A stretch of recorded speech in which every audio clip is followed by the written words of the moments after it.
لوک سبھا نے طویل بحث کے بعد گزشتہ رات وقف ترمیمی بل کو منظوری دے دی، جس کے بعد یہ مجوزہ قانون ایکٹ بننے کے قدم قریب پہنچ گیا ہے۔ مرکزی حکومت کا دعویٰ ہے کہ اس ترمیم سے وقف بورڈ کی کارکردگی زیادہ شفاف، جامع اور مؤثر بنے گی، لیکن اپوزیشن اس پر اقلیتوں پر حملہ قرار دے رہی ہے اور الزام لگا رہی ہے کہ حکومت 9.4 لاکھ ایکڑ وقف زمین پر نظریں جمائے ہوئے ہیں۔ اپوزیشن جماعتیں بھی اس بل کی سخت مخالفت کر رہی ہیں۔ کانگریس نے بل کے خلاف ووٹ دیا اور سماجوادی پارٹی کے صدر اکھلیش یادو نے الزام لگایا کہ حکومت اپنی ناکامیوں کو چھپانے کے لیے یہ قانون لا رہی ہے۔ AIMIM کے صدر اسد الدین اویسی نے اسے غیر آئینی قرار دیتے ہوئے پارلیمنٹ میں اس کے کاغذات پھاڑ دیے اور BJP پر مذہبی تنازعات کو ہوا دینے کا الزام لگایا۔ وقف ایک ایسا اسلامی نظام ہے جس میں کوئی بھی شخص اپنی جائیداد کو فلاحی یا مذہبی مقاصد کے لیے مخصوص کر دیتا ہے۔ یہ عربی لفظ وقفہ سے نکلا ہے، جس کا مطلب ہے روکنا یا روکے رکھنا۔ وقف شدہ جائیداد کو نہ بیچا جا سکتا ہے، نہ کسی اور مقصد کے لیے استعمال کیا جا سکتا ہے۔ ہندوستان میں اس کا تصور 12ویں صدی میں دہلی سلطنت کے دور سے شروع ہوا، جب سلطان معیز الدین سام غوری نے ملتان کی جامع مسجد کے لیے 2 گاؤں وقف کیے تھے۔ برطانوی راج کے دوران اس پر قانونی تنازعات ہوئے، لیکن 1913 کے قانون نے وقف کو برقرار رکھا۔ آج ہندوستان میں وقف بورڈ فوج اور ریلوے کے بعد سب سے بڑا زمین کا مالک ہے۔ اقلیتی امور کی وزارت کے مطابق ملک بھر میں وقف کی 8.7 لاکھ جائیدادیں ہیں، جو تقریباً 9.4 لاکھ ایکڑ پر محیط ہیں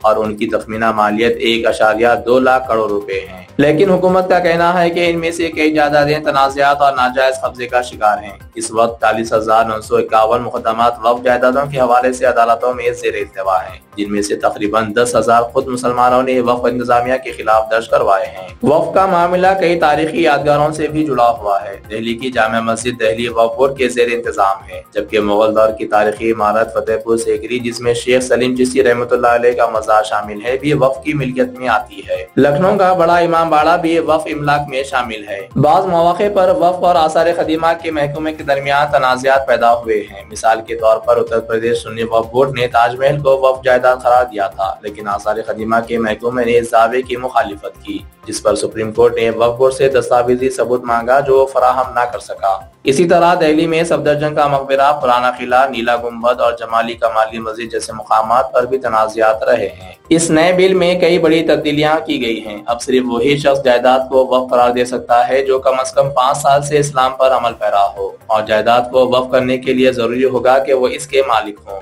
اس کے علاوہ وہ شے ختم کر دی گئی ہے جس کے تحت کسی جگہ کو محض طویل عرصے تک مذہبی استعمال کی بنیاد پر وقف قرار دیا جا سکتا تھا۔ یہ بھی یقینی بنایا گیا ہے کہ وقف کا اعلان کرنے سے کسی وارث بشمول خواتین کے وراثتی حقوق متاثر نہ ہوں۔ اگر کسی سرکاری زمین کو وقف قرار دیا گیا ہے تو وہ اب وقف کی ملکیت میں شمار نہیں ہوگی۔ سب سے بڑی تبدیلی وقف کونسل اور بورڈز کی تشکیل میں کی گئی ہے۔ پہلے وقف بورڈ میں تمام ممبران مسلمان ہوتے تھے، لیکن نئے بل میں کم از کم 2 غیر مسلم ممبران کی شرط رکھی گئی ہے۔ اس کے علاوہ بحیرہ اور آغا خانی برادری کو بھی نمائندگی دی جائے گی اگر ان کے پاس وقف موجود ہو۔ ریاستی حکومت کو اختیار ہوگا کہ وہ کسی بھی MP، MLA یا MLC کو وقف بورڈ کا ممبر نامزد کر سکے، اور یہ ضروری نہیں کہ وہ مسلمان ہو۔ وقف تنازعات کے حل کے طریقے میں بھی بڑی تبدیلی کی گئی ہے۔ پہلے وقف ٹریبیونل کا فیصلہ حتمی ہوتا تھا اور اسے عدالت میں چیلنج نہیں کیا جا سکتا تھا، لیکن اب 90 دن کے اندر ہائی کورٹ میں اپیل دائر کی جا سکے گی۔ اس بل کی سخت مخالفت بھی کی جا رہی ہے۔ آل انڈیا مسلم پرسنل لا بورڈ نے اسے اقلیتوں کے خلاف قرار دیا۔ ان کا کہنا ہے کہ حکومت اس قانون کے ذریعے وقف جائیدادوں پر قبضہ کرنا چاہتی ہے۔ پلیسز آف ورشپ ایکٹ 1991 کے باوجود ہر مسجد میں مندر تلاش کرنے کا مسئلہ بڑھ رہا ہے، اور اگر یہ ترمیم منظور ہو گئی تو وقف جائیدادوں پر سرکاری اور غیر سرکاری دعوے بڑھ جائیں گے اور ذیلی حکام کو انہیں ضبط کرنے میں آسانی ہو جائے گی۔ تاہم مسلم سماج کا کچھ طبقہ اس بل کا خیر مقدم بھی کر رہا ہے۔ ان کا کہنا ہے کہ اس بل سے وقف مافیا کا خاتمہ ہوگا اور نظام زیادہ شفاف بنے گا۔